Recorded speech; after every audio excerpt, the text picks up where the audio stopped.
오늘은 시편 37편입니다. 37편 1절에서 6절까지 다 같이 읽겠습니다. 악을 행하는 자들 때문에 불평하지 말며 불의를 행하는 자들을 시기하지 말지어다. 그들은 풀과 같이 속히 배임을 당할 것이며 푸른 채소같이 쇠잔할 것이미로다. 여호와를 의뢰하고 선을 행하라. 땅에 머무는 동안 그의 성실을 먹을거리로 삼을지어다. 또 여호와를 기뻐하라. 그가 내 마음의 소원을 내게 이루어 주시리로다. 내 길을 여호와께 맡기라. 그를 의지하면 그가 이루시고 내 의를 빛같이 나타내시며 내 공의를 정오의 빛같이 하시리로다. 아멘. 할렐루야. 네. 아이고, 오늘 또 고혜란 집사님 오랜만에 나오셨네. 우리 미애자매도 늦게 오셨네. 은주자매랑 오셨네요. 네, 감사합니다. 오늘 시편 37편을 우리가 나눌 텐데, 여러분 37편은 너무나 유명하고 또 많은 사람들이 좋아합니다. 이 37편이요 굉장히 중요한 시입니다. 우리 크리스찬들의 세계관을 이렇게 응축해 놓은, 축약해 놓은 그런 시입니다. 그래서 우리가 이 세상을 어떻게 살까? 시편 37편 붙잡고 살면 된다, 그 얘기죠. 그만큼 이제 중요한 내용이고 한 절도 허투루 읽을 수 없는 그런 말씀들입니다. 우리는 오늘 1절에서 6절까지만 나눠보려고 하는 것입니다. 먼저 1절을 다 같이 읽겠습니다. 악을 행하는 자들 때문에 불평하지 말며 불의를 행하는 자들을 시기하지 말지어다. 악을 행하고 불의를 행하는 자들을 불평하지 말고 시기하지 말라. 여러분 왜 그럴까요? 그 사람들이 악을 행하고 불의를 행하는 게 부러워서 그런 건가? 아니겠죠. 근데 왜 오늘 이런 말씀을 하시냐?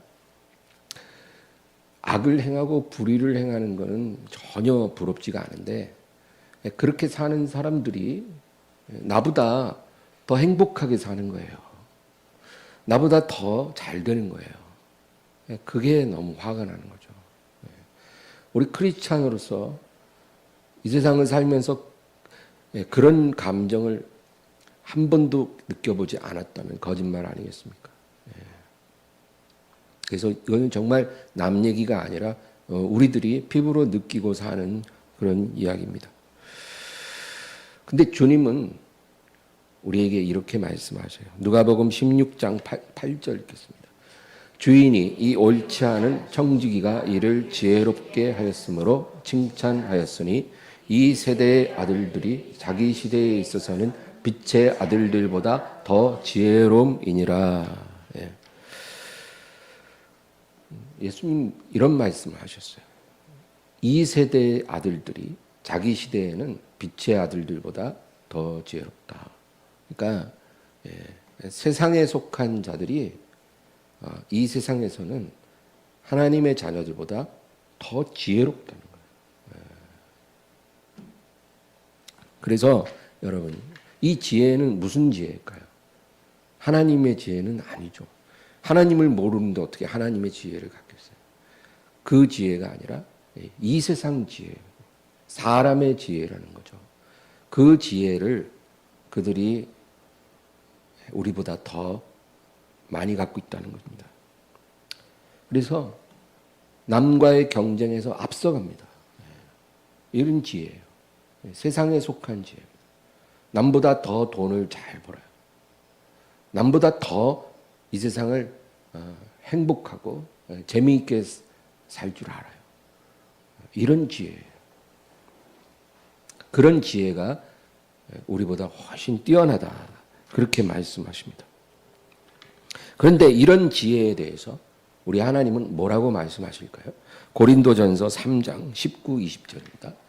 이 세상 지혜는 하나님께 어리석은 것이니 기록된 바 하나님은 지혜 있는 자들로 하여금 자기 꾀에 빠지게 하시느니라 하였고 또 주께서 지혜 있는 자들의 생각을 헛것으로 아신다 하셨느니라. 예. 여러분 명확하게 하나님이 여기에 대해서 말씀하시는 거예요. 이 세상 지혜는 뭐예요? 하나님께 어리석은 것이다. 이게 중요합니다. 이 세상에서 남보다 더 앞서가고 경쟁에서 승리하고 성공하고 더 재미있고 그런 것들이 하나님께는 어리석은 것이고 하나님은 이런 자들로 하여금 자기 꾀에 빠지게 하시리라. 그렇게 말씀합니다. 여러분 성경 말씀은 틀린 말씀이 없잖아요. 이 세상 지혜에 통달하는 사람들은요 결국 자기 꾀에 빠져서 무너진다. 하나님 그렇게 말씀하십니다. 예. 그러니까 쉽게 얘기하면 이런 거예요. 아 저기 부동산 이제 엄청 오를 거야 하고 그냥 거기다 몰빵했는데 부동산이 폭락하고 그죠? 예. 암호화폐, 가상화폐 막 돈 번다고 다 투자했는데 쫄딱 망하고 예. 이런 식인 거예요. 근데 우리의 인생 전체가 그렇게 돌아간다는 것입니다. 그러니까 이 세상 지혜에 통달하는 것은 하나님 앞에 어리석은 것이다. 그렇게 주님 말씀하십니다. 그래서 이 세상 지혜, 이 세상 성공, 이 세상 행복 이런 것을 내가 남보다 더 많이 가졌다고 이제 자랑하는 사람들 있잖아요. 네. 여러분 보세요. 개인 SNS, 뭐 인스타그램 뭐 이런 거에 자기 막 행복한 사진 엄청 올리잖아요. 우리 하나님 자녀들은 그런 짓 하지 말아야 돼요. 그 뭐 어디 정말 좋은 음식점에 가갖고 막 맛있는 음식 그리고 사진 막 찍어요. 그리고 백화점 가갖고 뭐 좋은 옷 산 거. 그 사진 찍어갖고 그런데 다 올려요. 그 뭐예요? 나 이렇게 행복해. 자랑하고 싶은 거예요. 사람들이 좀 봐줬으면 하는 거예요. 근데 이런 것들이 다 하나님께 속한 거룩한 지혜가 아니고 이 세상에 속한 지혜입니다. 근데 이런 사람들을 하나님이 보실 때 어리석다는 거예요. 그리고 웃으십니다. 왜 웃으시는지 아세요? 비웃으시는 거예요. 그들이 결국 나중에 어떻게 될지를 하나님은 너무나 잘 알고 계시기 때문에. 누가복음 6장 24절 25절입니다. 그러나 화 있을진저 너희 부요한 자여 너희는 너희의 위로를 이미 받았도다. 화 있을진저 너희 지금 배부른 자여 너희는 주리리로다. 화 있을진저 너희 지금 웃는 자여 너희가 애통하며 울리로다. 여러분 이게 누구 말이에요? 예수님 말씀이에요. 예수님이 이 세상에 오셔서 이렇게 말씀하신 거예요. 3번이나 화 있을진저 저주받을지어다 그 얘기거든요. 저주가 있을지어다. 너희 부요한 자야. 너희는 너희의 위로를 이미 다 받았다. 저주받을지어다. 너희 이 세상에서 배부른 자야. 너희는 줄이게 되리로다. 저주받을지로다. 너희 지금 웃는 자야. 왜 웃겠어요? 세상에서 너무 행복하고 너무 잘되고 너무 성공하니까 웃는 거예요. 근데 뭐라 그래요? 애통하며 울게 되리로다. 너희의 좋은 시간은 이제 다 끝났다. 주님 말씀하시는 거예요. 우리 눈에는 그것이 안 보이잖아요. 그냥 저 사람들은 영원히 잘 살 것만 같아요. 늘 행복하게만 살 것 같고 그들에 비해서 우리들은 너무나 초라해 보이고 그렇게 보이는데 하나님 눈에는 그렇지 않은 거예요. 너희의 좋은 시간은 이미 끝났다. 그러면 여러분 하나님 없이 이 세상에 속한 것을 자랑하는 사람들 부러워하지 마십시오. 우리가 그런 사람들 부러워하면 하나님이 서운해하십니다. 하나님 슬퍼하세요. 내가 너희를 위해 무엇을 주었는지 너희는 모른다는 거예요. 너희가 나에게서 어떤 은혜를 받고 복을 받은 자인지 너희가 모르기 때문에 저런 사람들을 부러워한다는 거예요. 하나님이 굉장히 슬퍼하세요. 여러분, 우리는 하나님 없이 이 세상에서 형통한 자들을 부러워하면 안 됩니다. 잘못된 겁니다. 그리고 우리 주변에 이제 하나님을 믿어요. 믿는데 별로 이렇게 인생에 어려움도 없고 고난도 없이 그렇게 살아가는 사람들이 있죠. 그렇죠? 하나님도 믿고 그리고 삶에 어떤 특별한 큰 고난이 없어요. 연단이 없어요. 그런 사람들과 나를 이렇게 비교하면 또 굉장히 초라해지고 나도 하나님 열심히 믿는데 내 인생은 이렇게 힘든데 왜 저 사람들은 저렇게 편하지? 근데 그것도 여러분 부러워하지 마세요. 왜냐하면 하나님의 모든 자녀들은요, 하나님께서 각 사람에게 할당해 주신 연단의 분량이 있어요. 우리가 이걸 알아야 돼요. 우리가 하나님의 자녀라면요, 예외 없이 하나님이 다 분정해 주신 그 고난의 분량을 갖고 있다는 거예요. 근데 각자의 인생에서 어느 시점에 그 고난의 시간을 통과할지는 다 다르다는 거죠. 인생의 초반에 그 시간을 맞이하기도 하고 중반에 맞이하기도 하고 후반에 맞이하기도 하는 거예요. 그러니까 지금 나보다 저 사람이 훨씬 더 편안하게 살고 있다고 해서 여러분 부러워할 필요가 없다는 거예요. 고난 없이 여러분 영광에 들어갈 수 없어요. 이거는 하나님이 정한 법칙이에요. 그리스도의 고난에 참여한 자만이 그리스도의 영광에 참여하는 거예요.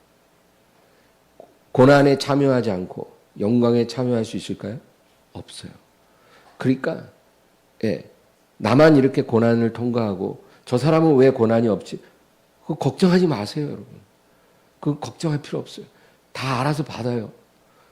하나님이 다 한 사람도 빠짐없이 그리스도의 고난에 들어가게 하실 거예요.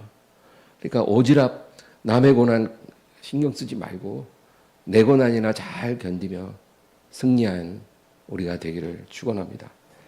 여러분, 이런 인생을 우리가 이해하려면 모세를 대표적으로 볼 수 있어요. 모세, 여러분, 이 모세의 인생은 딱 3등분 하잖아요. 그죠? 40년, 40년, 40년이. 근데 이 모세는 어떤 사람이에요? 날 때부터 로또 맞은 사람이에요. 그런 표현이 너무나 정확한 사람이에요. 태어나자마자 로또 1등 당첨된 사람이에요. 그것도 자기가 사지도 않은 로또에 우연히 길에서 한 장 주웠는데,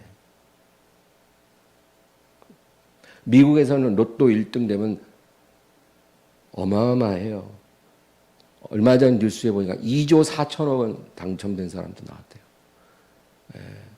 만약에 내가 아침에 일어나서 우연히 집 앞에 나와서 봤는데 길에 로또 한 장이 바람에 날려서 이렇게 해서 내 발 앞에 뚝 떨어졌어요. 그래서 이렇게 주워서 봤어요. 근데 아직 지나지 않은 로또인 거예요. 그래갖고 주머니에 넣어갖고 있다가 우연히 다시 꺼내서 맞춰봤는데 2조 4천억이 당첨됐어요. 뭐 이런 행운이 우리 삶이 절대 있을 수가 없겠죠. 근데 모세가 바로 이런 사람이었어요. 원래 모세는 태어나자마자 나일강에 던져져서 악어의 먹이가 돼야 될 운명이에요. 원래. 그렇게 끝나야 될 인생이에요. 근데 만약에 그렇게 죽지 않는다 해도 죽을 때까지 애굽에서 벽돌 굽고 밭일하고 노예 생활을 해야 될 사람이에요. 그거는 정해진 거예요. 근데 그 히브리 아기 모세가 어떻게 됐어요? 태어날 때부터 공주의 아들로 입양이 돼서 40살 될 때까지 완전히 그냥 최고의 축복된 환경 속에서 그렇게 살아온 거예요. 그러니까 히브리 사람들은 다 알아요. 저 모세 왕자가 우리랑 같은 민족인데 태어날 때 여차여차해서 입양이 돼갖고 저렇게 됐다는 거 다 알아요. 이 세상에 어느 누구도 모세처럼 행운아가 있을 수 없어요. 그런 사람이에요. 그럼 그렇게 살다가 늙어 죽을 수 있잖아요. 네. 근데 어떻게 됐어요? 버려진 사람이면 그럴 수 있죠. 그러나 하나님이 모세를 택했기 때문에 이제 시간이 되면 연단을 받아야 되는 거예요. 그리스도의 고난에 들어가야 돼요. 그래서 어떻게 됐어요? 자기가 복을 누린 시간만큼 광야에서 완전히 낮아져야 됐어요. 낮아지고 싶어서 낮아진 게 아니에요. 낮아질 수밖에 없어요. 왕자의 삶에서 목자의 삶에 차라리 왕자의 시간을 갖지 않았으면 견딜 수 있었을 거예요. 아니 노예가 뭔 짓을 못해. 근데 왕자로 살다가 왕자로 살 때 어떻게 살았겠어요? 말 한마디만 하면 하인들이 막 일사불란하게 시중 들고 모세를 섬겨야 돼요. 자기 옆에서 자기 발 닦아주는 하인이 이름도 몰라요. 알 필요도 없어요. 자기를 수종드는 하인이 몇 명인지 숫자도 몰라요. 이름도 몰라요. 관심도 없어요. 그냥 말 한마디만 하면 하인들이 그렇게 열심으로 왕자님을 섬기는 그런 삶을 살았어요. 근데 문제는 하나님은 왕자 모세를 통해서 일할 마음이 없으신 거예요. 어떻게 해요? 미디안 광야에 들어가서 남의 양을 치는 목자가 된 거예요. 이건 이제 자기 주변에 사람은 없고 순 양떼만 있어요. 이 양떼를 돌봐야 되는 거예요. 지금 남의 집 밑에서 그 집 딸을 겨우 얻어서 그 집 사위가 됐기 때문에 그 일을 해야 되는 거예요. 근데 이 양떼는요, 여러분, 그냥 이 목자가 다 돌봐줘야 돼요. 내가 돌보는 양이 100마리면 매일 숫자 세서 하나라도 잃어버렸는지 살펴봐야 되고 한 마리라도 비면 밤새 찾아야 돼요. 그리고 누가 양이 병들면 그 병든 양 또 고쳐줘야 돼요. 또 매일 때마다 꼴을 먹여야 돼요. 물 마시게 해줘. 양떼들은 스스로 할 줄 모르니까 목자가 다 해줘야 돼요. 털도 깎아줘야죠. 젖도 짜줘야죠. 보호해줘야죠. 그냥 이 손이 성할 날이 없어요. 너무 고된 일이에요. 예? 사람도 아니고 양을 그렇게 섬겨야 돼요. 왕자로 있을 때는 말 한마디만 하면 사람들이 자기 수족이 돼서 그렇게 움직이는 삶이었는데 이제는 자기가 양의 수족이 돼서 이 동물들 다 섬겨줘. 하나님이 40년 동안을 그렇게 시키신 거예요. 그게 그리스도의 고난이에요. 섬김의 훈련이에요. 섬김의 훈련. 하나님은 왕자 모세가 아니라 목자 모세를 원하신 거예요. 그렇게 해서 40년 보내고 나서 이제 이대로 살다 가야지 그러는데 어느 날 찾아오셔서 애굽으로 가라는 거예요. 갈 마음도 없는데 가서 내 백성을 구하라는 거예요. 그래서 구해냈어요. 그리고 나서 40년 동안을 이제 지지리도 말도 안 듣는 물 없어도 원망, 떡 없어도 원망, 뭐 조금만 불편해도 그냥 원망 불평하는 그 이스라엘을 끌고 가야 돼요. 하나님이 내가 다 진멸하려 하면 하나님 앞에 싹싹싹 비면서 아 차라리 내 이름을 생명책에서 지워주소서 이러면서 그 이스라엘을 데리고 가야 돼요. 십자가의 길이에요. 십자가의 길. 여러분 이 모세의 인생이 바로 우리 크리스찬들의 이 세상 삶을 함축적으로 보여주는 거예요. 그러니까 우리도 하나님의 영광에 들어가기 전에 그리스도의 고난에 참여해야 돼요. 모세의 인생과 같이 우리도 그렇게 살 수밖에 없다는 거예요. 우리가 원하든 원치 않든. 그러니까 만약에 나뿐 아니라 내 옆 사람이 구원받은 사람이면 이 사람도 나 못지않게 연단 받을 거니까 너무 염려하지 마세요. 나보다 덜 받으면 어떡하지? 막 걱정하고 그러지 마세요. 다 알아서 잘 받을 거예요. 내 연단만 잘 받으면 됩니다. 그래서 어떤 사람은 인생 초반에 평탄해요. 근데 중반에 연단이 옵니다. 그런 사람 많죠. 근데 어떤 사람은 초반, 중반까지 별 연단이 없어요. 그럼 어떻게 될까요? 인생 후반에 많은 연단을 받게 됩니다. 근데, 목사님, 근데 제 주변에 어떤 사람은 죽을 때까지 별로 연단이 없는 것 같은데요. 또 그렇게 생각이 되죠. 그렇지 않아요. 우리 눈에만 그렇게 보이는 거지 그 사람이 그렇게 연단이 없는 사람이 아니에요, 여러분. 사람의 연단 받는 게 꼭 겉으로 다 드러나야만 되는 게 아니거든요. 말 못할 연단도 많아요. 그러니까 남이 받는 연단 너무 관심 가질 필요가 없어요. 분명한 것은 죄의 정욕과 어리석음을 벗어버려야 하는 그러한 인생의 시간이 반드시 온다는 것입니다. 하나님이 우리를 정결케 하는 그 시간이 다 오는 거예요. 풀무불에 들어가서 불순물이 사라지는 그 시간을 우리는 지나가야 되는 것입니다. 베드로전서 4장 15절 16절 읽겠습니다. 너희 중에 누구든지 살인이나 도둑질이나 악행이나 남의 일을 간섭하는 자로 고난을 받지 말려니와 만일 그리스도인으로 고난을 받으면 부끄러워하지 말고 도리어 그 이름으로 하나님께 영광을 돌리라. 우리가 죄를 범해서 고난당하는 건 좋지 않아요. 물론 그것도 어떻게 보면 모두가 겪어가는 과정이지만 죄를 지어서 연단받는 것은 그렇게 바람직한 건 아니에요. 그런 연단은 안 받는 게 좋습니다. 그러나 우리가 아무리 하나님 앞에 온전한 사람으로 살지라도 그리스도인으로서 받는 고난은 반드시 옵니다. 그런 고난을 받을 때 부끄러워하지 말라는 거예요. 부끄러워하지 말고 오히려 예수님 이름으로 영광을 돌리라.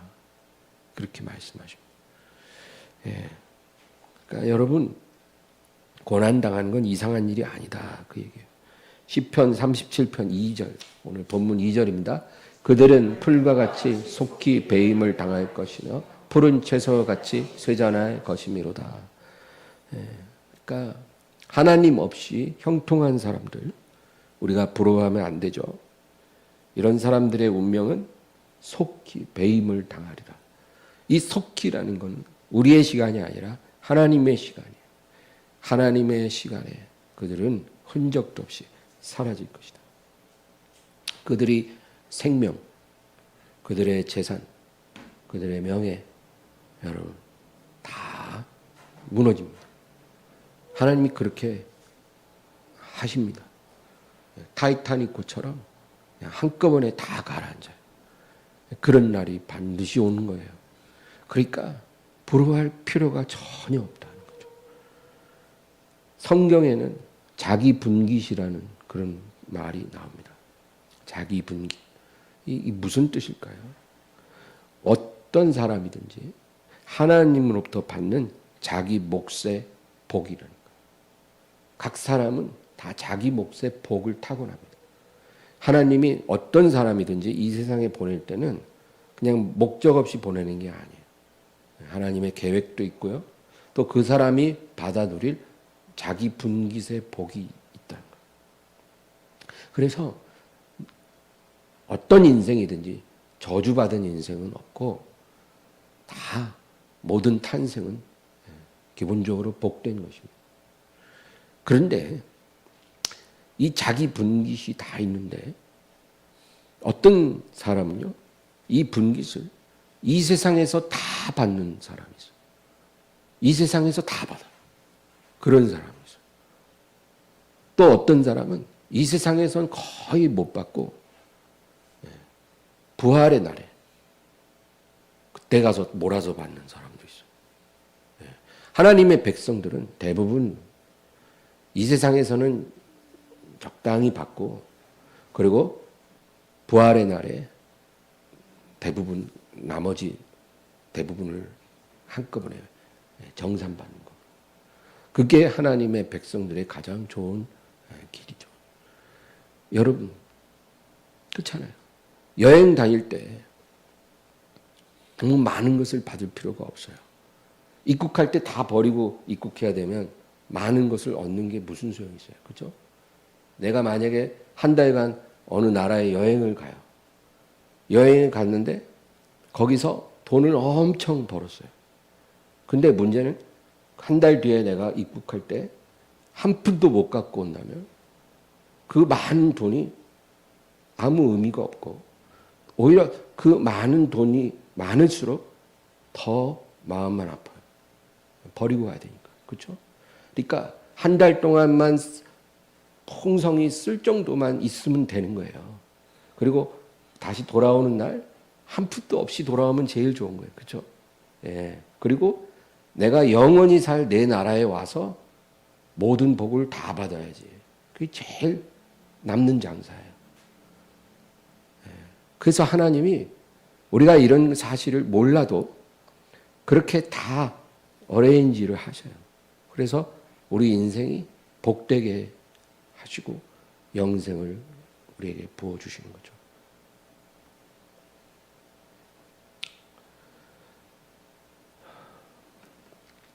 그래서 우리 이 시편 17편 14, 15절 보겠습니다. 여호와여, 이 세상에 살아있는 동안 그들의 분깃을 받은 사람들에게서 주의 손으로 나를 구하소서. 그들은 주의 재물로 배를 채우고 자녀로 만족하고 그들의 남은 산업을 그들의 어린아이들에게 물려주는 자니이다. 나는 의로운 중에 주의 얼굴을 배우리니 깰 때 주의 형상으로 만족하리이다. 여기서 이 하나님의 사람이 고백하는 걸 보세요. 이 세상에서 자기 분깃을 다 받는 사람들에게서 나를 구원하소서. 그러니까 지금 이 하나님의 사람을 둘러싸고 공격하는 사람들이 어떤 사람이냐면 이 세상에서 자기 분깃을 다 받은 사람들. 그런 사람들이 지금 나를 공격하니까 내가 너무 힘들다는 거예요. 나를 구원해달라. 근데 이 사람들은 어떤 사람이냐면 주의 재물로 배를 채우고 자녀로 만족하고 그리고 남은 산업을 그들의 어린아이들에게 물려주는 자들이라는 거예요. 여러분, 우리 주위에 이렇게 사는 사람들 많아요. 이 세상에서 정말 엄청나게 성공도 하고 또 자녀들 또 다 잘 돼요. 예. 그리고 또 재산이 많으니까 또 자자손손 이렇게 다 물려줘서 뭐 부모 덕에 자식들은 그냥 자연스럽게 상류층 삶을 또 이어가고 이런 사람들이 많잖아요. 근데 성경은 뭐라 그러냐면 이런 사람들은 이 세상에서 자기 분깃을 다 받았다는 거예요. 부러워하지 말라는 거예요. 그런 사람들. 그리고 뭐라고 고백해? 15절에 나는 의로운 중에 주의 얼굴을 배우리니 깰 때 주의 형상으로 만족하리라. 저는 이 구절을 너무 좋아해요. 의로움 중에라는 것은 뭐예요? 믿음의 길을 걸어간다는 말이에요. 하나님만 바라보는 거예요. 이러한 믿음의 길을 걸어가면서 나는 주의 얼굴을 보리라. 그러니까 우리가 이 세상에서는요, 믿음으로 주님을 보는 거예요. 직접 보지 못해요. 믿음으로 주의 얼굴을 구하고 주의 얼굴을 보는 거예요. 그렇게 살고 그리고 깰 때라는 것은 부활의 날을 말해요. 우리가 부활의 날에 잠에서 깨어나거든요. 그 날에 나는 주의 형상을 보고 만족할 것입니다. 그러니까 이 세상에서는 믿음으로 주의 얼굴을 보고 부활의 날에는 우리가 눈에서 눈으로 주의 형상을 직접 보게 되고 그리고 기뻐하고 만족할 것입니다. 그러니까 이 사람의 고백은요, 완전히 자기 분깃이 어디 있어요? 하나님께 있는 거예요. 믿음으로 주의 얼굴 보는 게 나의 기쁨이고 내가 부활의 날에 주의 형상 보는 게 나의 즐거움입니다. 주님이 나의 분깃이옵니다. 다른 건 필요 없습니다. 나는 주님을 나의 분깃으로 삼고 사는 것으로 충분히 만족스럽습니다. 더 바라는 것이 없습니다. 이렇게 고백하는. 저는 이 세상에서 자기 분깃 다 받아서 주의 재물로 배를 불리고 자녀들로 만족하고 그 남은 유산을 자식들에게 다 물려주는 그런 사람들은 조금도 부럽지 않습니다. 이렇게 고백을 하는 거예요. 여러분, 이 고백이 우리 고백이 되기를 주의 이름으로 축원합니다. 예전에 조영기 목사님 살아계실 때 아주 오래전 얘기인데 한 번 조 목사님이 그런 말씀을 설교 때 하시더라고요. 자기는 자기가 이 세상에서 너무나 많은 축복을 받아서 내가 천국에 갔을 때 아무것도 없을까 봐 두렵다는 거예요. 그러니까 성경적으로 걱정을 하시는 거예요. 너무 많은 분깃을 누린 거예요. 이 세상에서. 예. 정말 세상 모든 사람들이 원하는 그런 명예, 명성, 부, 성공, 물론 많은 십자가 무게도 있지만 또 좋은 것도 많이 누리신 거죠. 그러니까 그렇게 너무 많이 받아서 내가 깰 때 아무것도 없을까 봐, 나에게 예비된 분깃이 없을까 봐 두렵다. 그렇죠. 제가 그 얘기를 들었을 때 조영기 목사님이 처음으로 불쌍해 보였어요. 그럴 수 있거든요. 그래서 여러분, 하나님이 우리에게 적당히 주시는 게 제일 은혜예요. 너무 없으면 안 되죠. 하나님도 그렇게는 안 하죠. 걱정하지 마라. 내가 다 공급하리라 약속하셨기 때문에 가난하게 살고 부족하게 사는 건 하나님 뜻이 아니에요. 하나님은 필요한 만큼 충분히 주십니다. 충분하고 적당하게 받고, 그리고 나머지 분깃은 하나님 나라에서 우리가 받는 것이 제일 좋은 것입니다. 여러분, 그렇게 되기를 주의 이름으로 축원합니다.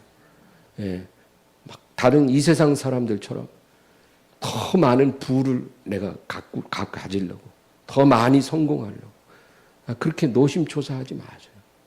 그건 하나님이 기뻐하는 게 아니라는 거예요.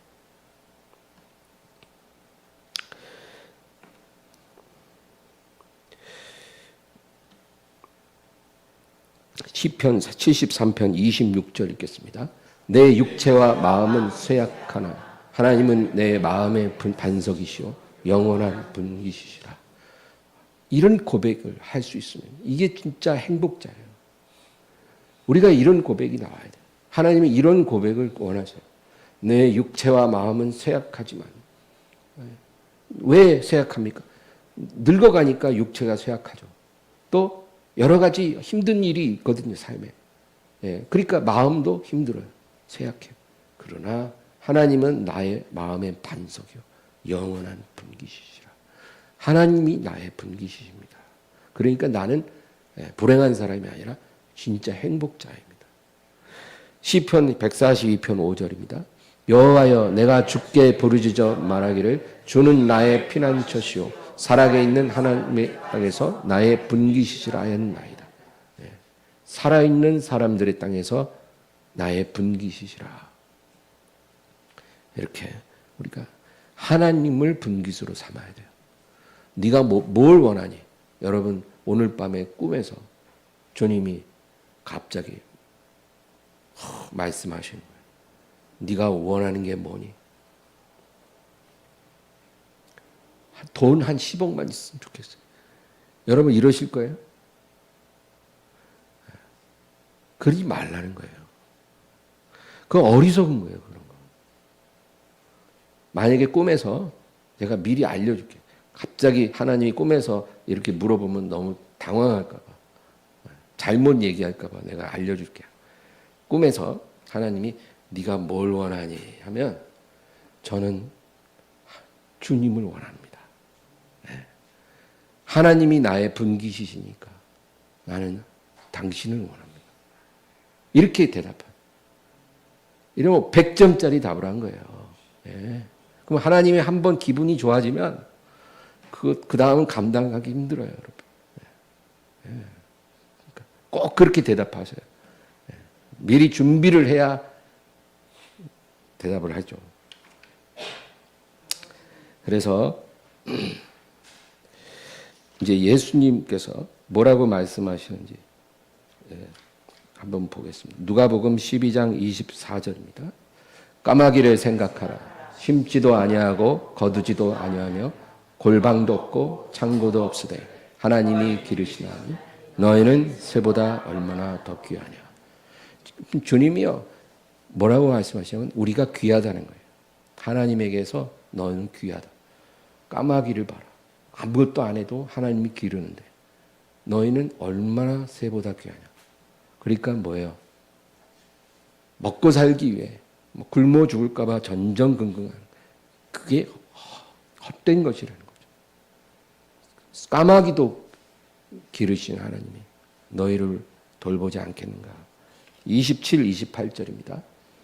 백합화를 생각하여 보라. 실도 만들지 않고 짜지도 아니하느니라.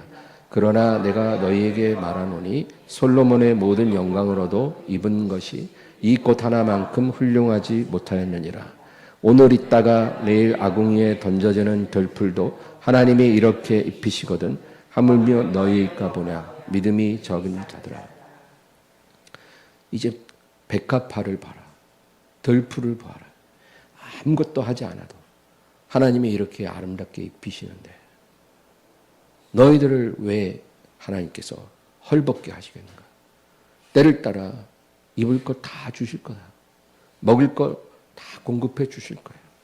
걱정하지 마라. 그 얘기죠. 30절 31절입니다. 이 모든 것은 세상 백성들이 구하는 것이라. 너희 아버지께서는 이런 것이 너희에게 있어야 할 것을 아시느니라. 다만 너희는 그의 나라를 구하라. 그리하면 이런 것들을 너희에게 더하시리라. 주님 말씀 보면 이제 두 나라를 대비하는 거예요. 어떤 나라가 있어요? 이 세상 나라가 있고 하나님의 나라가 있어요. 항상 두 나라예요.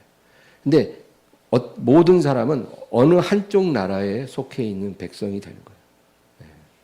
중간지대는 없죠. 이 세상 나라에 속해 있는 사람들은요, 이런 거를 구한다는 거예요. 뭐예요? 먹을 거, 마실 거, 입을 거. 항상 이런 걸 구해요. 이런 것이 지금 충분히 있어도 그들의 두려움은 사라지지 않아요. 내가 늙어서 가난해지면 어떡하지?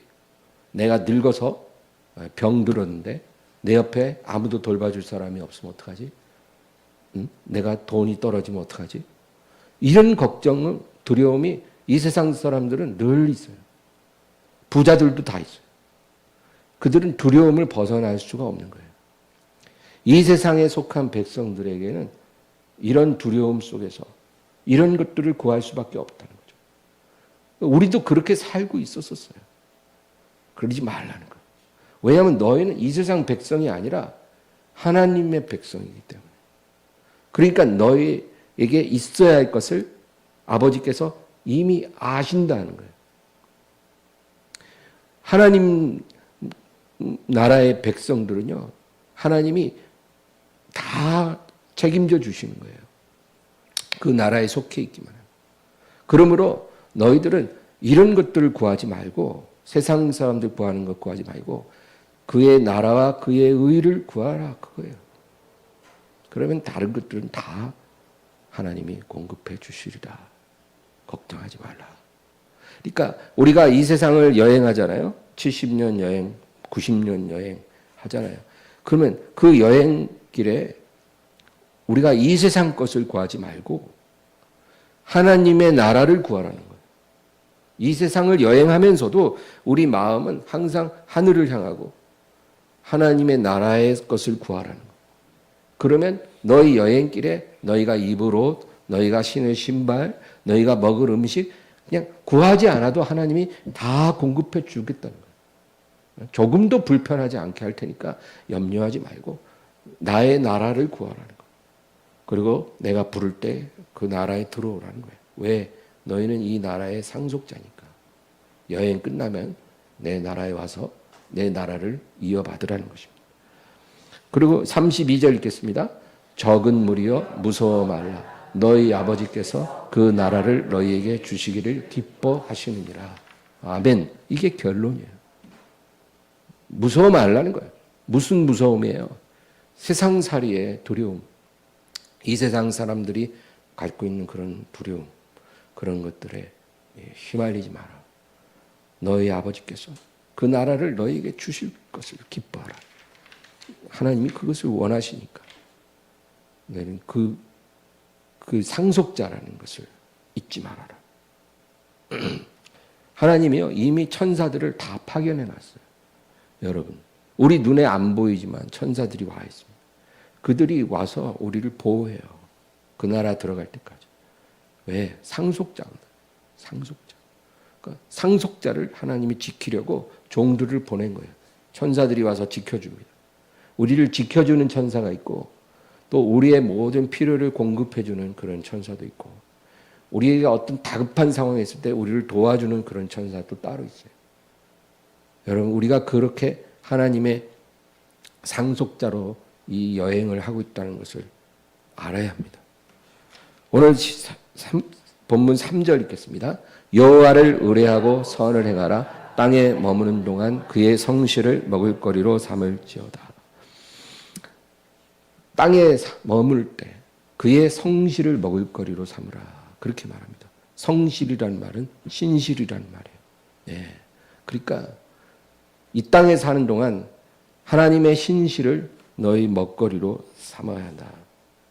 이게 무슨 의미냐면 하나님께서 그의 신실하심으로 때를 따라 우리에게 공급해 주시잖아요. 그렇죠? 예, 물질이 필요할 때 물질 공급해 주십니다. 이러한 하나님의 신실을 먹고 살아라는 거예요. 이 세상에서. 예, 그냥 필요 이상 많은 재산을 모아놓고 막 쌓아놓고 그거 쌓아놓은 거 흐뭇하게 바라보면서 그렇게 살려고 하지 말고 그런 기대는 내려놓으세요. 어리석은 꿈이에요. 그런 거는. 예. 그거는 이 세상에서 분깃을 다 받는 사람들이나 구하는 거예요. 그런 거 내려놓고 하나님의 신실하심을 너희의 먹을거리로 삼아라. 하나님이 너희에게 주신 것에 만족하고 감사하며 그렇게 살아라. 그거예요. 너무 많은 것을 구하지 말라는 거예요. 그 다음 4절입니다. 또 여호와를 기뻐하라. 그가 내 마음의 소원을 내게 이루어 주시리로다. 이 세상에 속한 것이 기쁨이 돼서는 안 되고 하나님을 기뻐하는 사람이 되어야 되는 것입니다. 하나님을 기뻐한다는 것은 예배자로 사는 걸 말해요. 이 세상에 속한 것을 추구하는 것이 아니라 예배 드리는 것을 기뻐하는 거예요. 우리 찬양 있잖아요. 이 세상 주께와 엎드려 경배드립니다. 무엇과도 누구와도 바꿀 수 없네. 예배드림이 기쁨됩니다. 그 가사처럼 그렇게 살아가는 거예요. 그런 사람의 하나님이 마음의 소원까지도 이루어 주십니다. 그러니까 하나님은 풍성하신 분이에요. 우리의 마음의 소원을 알고 계시거든요. 하나님이 기뻐하실 때 그것도 이루어 주십니다. 5절 6절입니다. 내 길을 여호와께 맡기라. 그를 의지하면 그가 이루시고 내 의를 빛같이 나타내시며 내 공의를 정오의 빛같이 하시리로다. 내 길을 여호와께 맡기라. 여러분, 어떻게 하는 것이 여호와께 내 길을 맡기는 것일까요? 내가 계획한 대로 이루려고 너무 노심초사하지 말고 하나님의 보이지 않는 손에 내 길을 맡기라는 거예요. 하나님이 가장 선한 길로 인도하실 것을 믿고 하나님께 맡기고 마음을 내려놓으라는 거예요. 내가 할 일은 최선을 다해서 하되 나머지 염려는 다 내려놓고 하나님을 기뻐하며 예배하는 삶을 살라는 거예요. 그렇게 하면 하나님이 어떻게 해주셔요? 내 의를 빛같이 나타내시고 내 공의를 정오의 빛같이 하신다는 거예요. 이건 뭐예요? 그 자녀를 높여주시리라는 거예요. 정오의 빛이 뭐예요? 태양이잖아요. 태양이 한번 뜨면 누구도 그 빛을 피할 수 없죠. 다 그 태양의 온기를 누려요. 여러분, 하나님이 그 기뻐하는 사람, 태양과 같이 높여주기를 원하시는 거예요. 하나님은요, 그 본질적으로 자녀들을 높이기를 원하시, 낮추기를 원하시는 게 아니에요. 왜 하나님이 우리를 낮추기를 기뻐하겠어요? 하나님이 우리를 낮추시는 이유는 우리로 하여금 순종을 배우기 위해서예요. 순종을 배우기에는 낮출 수밖에 없거든요. 그래서 잠시 낮췄다가 그리고 하나님이 궁극적으로 원하시는 것은 우리를 정오의 빛같이 높여주시는 것입니다. 여러분, 이런 축복을 받기를 바랍니다. 마지막으로 16, 17절 읽고 마치겠습니다. 의인의 적은 소유가 악인의 풍부함보다 낫도다. 악인의 팔은 부러지나 의인은 여호와께서 붙드시는도다. 여러분, 의인의 적은 소유가 악인의 풍부함보다 낫다는 거죠. 성경이 이렇게 말을 하는데 많은 사람들은 재물을 많이 받으면 그만큼 하나님의 사랑도 많이 받는다는 생각을 해요. 그렇게 단순하게 우리가 생각하면 안 됩니다. 성경은요, 하나님의 기뻐하심을 받는 자가 가진 적은 소유가 하나님 없이 형통한 악인의 풍부함보다 낫다라는 거죠. 이 세상에서는 이런 상황이 너무나 많이 일어납니다. 그러니까 악인의 풍부함을 부러워하지 말라는 거예요. 17절에 보면 악인의 팔은 부러진다는 거예요. 그러나 의인은 여호와께서 붙들어 주신다. 악인의 팔이 부러지는 날이 와요. 왜 팔이 부러질까요? 여러분, 그 팔로 이 세상 재물을 긁어 모으거든요. 이 세상에 속한 것을 그 팔로, 억센 팔로 다 긁어 모은 사람들이거든요. 근데 그 팔이 부러지는 날이 오는 거예요. 환난의 날이 옵니다. 그때 그 팔 다 부러질 때 적은 소유를 가지고 하나님을 기뻐하고 여호와를 분깃으로 삼은 그 백성들은 하나님께서 붙들어 주신 거예요. 이런 날이 반드시 옵니다. 여러분, 반드시 와요. 성경이 그렇게 말했기 때문에 그렇게 돼요. 그러니까 부러워하지 말고 시기하지 말고 낙심하지 말고 예수님을 내 분깃으로 삼고 여러분 기뻐하고 즐거워하며 사시기를 바랍니다. 기도하겠습니다. 하나님 아버지 감사합니다. 오늘도 주님께 나아갑니다. 저희들 이 말씀을 생각하면서 기도할 때 역사해 주시옵소서. 하나님이 나의 분깃이요 예수님이 나의 분깃임을 고백합니다. 주여, 주님이 나에게 무엇을 원하냐고 물어보신다면 저는 1초도 지체하지 않고 내가 원하는 것은 오직 하나님이십니다. 나는 하나님을 원합니다.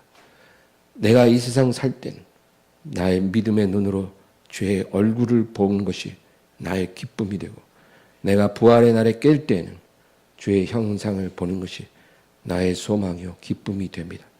주여, 오직 이 마음만 내게 주시옵소서. 예수님의 이름으로 기도합니다.